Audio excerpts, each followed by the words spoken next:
بسم اللہ الرحمن الرحیم اللہم صلی علی محمد و آلہ و اطرتہ بعدد کل معلوم لک۔ سامعین حاضرین، لیلۃ القدر میں عبادت کا طریقہ اور لیلۃ القدر کی عبادت کون سی ہونی چاہیے، اس بارے میں رسول اعظم صلی اللہ علیہ وآلہ وسلم کا فرمان کیا ہے۔ صحیح بخاری میں روایت ہے،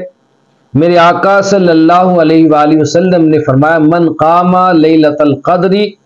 ایمانا و احتسابا غفر لہ ما تقدم من ذنبہ۔ جس شخص نے لیلۃ القدر میں قیام کیا ایمان کی حالت میں اور اجر و ثواب کی نیت کے ساتھ، تو اللہ تبارک و تعالی اس قیام کرنے والے بندے کے سابقہ تمام تر گناہوں کو معاف فرما دیتا ہے۔ اس حدیث پاک کا جو پہلا حصہ ہے من قامہ، جس نے قیام کیا لیلۃ القدری، لیلۃ القدر میں،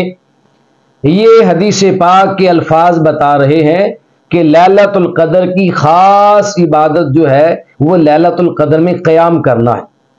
یعنی اللہ کی بارگاہ میں کھڑے ہو کے نوافل ادا کرنا ہے۔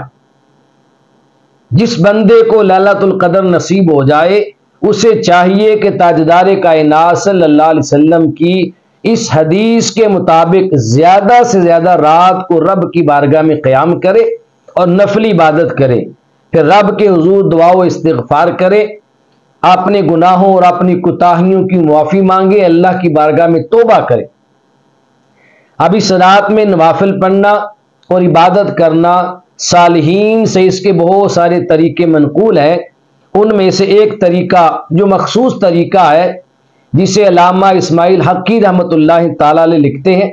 روح البیان کے اندر جلد نمبر 10 میں صفحہ نمبر 473 پر یہ طریقہ موجود ہے کہ بعض صالحین، بعض اولیاء لیلۃ القدر کے قیام کی نیت سے لیلۃ القدر میں 10 رکعت نوافل ادا کیا کرتے تھے، دو کر کے، دو گانا۔ لیلۃ القدر میں بعض صالحین 10 رکعت نوافل پڑھا کرتے تھے۔ اب لیلۃ القدر میں 10 نوافل پڑھ لیں تو ایک طریقہ یہ بھی ہے۔ نوافل میں پڑھنا کیا ہے؟ تو نوافل کے اندر پڑھنے کے لیے یاد رکھیں، آپ سورہ فاتحہ کے بعد سب سے پہلے سورہ قدر کی تلاوت کریں گے 3 مرتبہ،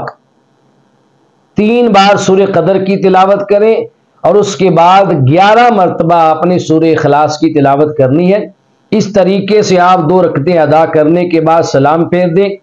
پھر اللہ کے حبیب صلی اللہ علیہ وسلم کی بارگاہ مقدسہ میں طاق مرتبہ درود پاک کا نذرانہ پیش کریں، اس کے بعد پھر اگلے 2 نفلوں کے لیے کھڑے ہو جائیں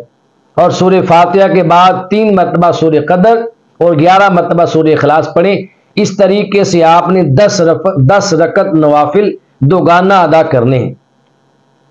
بعض صالحین سے یہ طریقہ بھی منقول ہے، جس میں امام ابو لیث رحمۃ اللہ تعالی علیہ فرماتے ہیں کہ لیلۃ القدر کی کم از کم عبادت 2 رکعت ہے، اور لیلۃ القدر کی زیادہ سے زیادہ عبادت 1000 رکعت ہے، اور لیلۃ القدر کی متوسط عبادت جو ہے، درمیانی عبادت، وہ 100 رکعت نوافل ادا کرنا ہے۔ اور لیلۃ القدر میں جو متوسط اور درمیانی قرات ہے نوافل کے اندر، جو تلاوت ہے، وہ کتنی ہے؟ وہ فرمایا کہ سورہ فاتحہ کے بعد 100 مرتبہ انا انزلناہ فی لیلۃ القدر، یعنی سورہ قدر کی تلاوت آپ نے سورہ فاتحہ کے بعد 100 مرتبہ کرنی ہے۔ 100 بار سورہ قدر پڑھنے کے بعد اس کے بعد آپ نے 3 مرتبہ سورہ اخلاص کی تلاوت کرنی ہے۔ اس کے بعد دونوں طرف سلام پھیر دیں، اور سلام پھیرنے کے بعد نبی معظم صلی اللہ علیہ وسلم کی بارگاہ مقدسہ میں ہدیہ درود و سلام پیش کریں، اس کے بعد پھر اگلے 2 نفلوں کے لیے کھڑے ہو جائیں۔ تو ایک طریقہ تو یہ ہے جس میں کم از کم رکعت 2 ہیں، زیادہ سے زیادہ رکعت 1000 رکعت ہے، اور متوسط رکعت جو ہیں وہ 100 رکعتیں ہیں۔ اور بعض صالحین سے یہ بھی منقول ہے کہ جس بندے نے ہر رات کے اندر، جو رات بھی اس نے پالی رمضان میں، جو شخص ہر رات کے اندر لیلۃ القدر کی نیت کر کے 10 آیات قرآنی کی تلاوت کرتا ہے،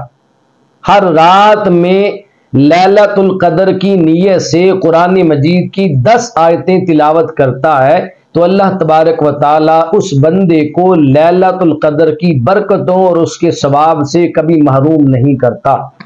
ہمیں چاہیے کہ رمضان المبارک کی ہر رات کم از کم قرآن کی 10 آیتیں تلاوت کر کے پھر سو جائیں، تاکہ ہم لیلۃ القدر کے اجر و ثواب سے محروم نہ ہو جائیں۔ اللہ تبارک و تعالی ہمیں صحیح معنوں میں لیلۃ القدر کو پانے کی،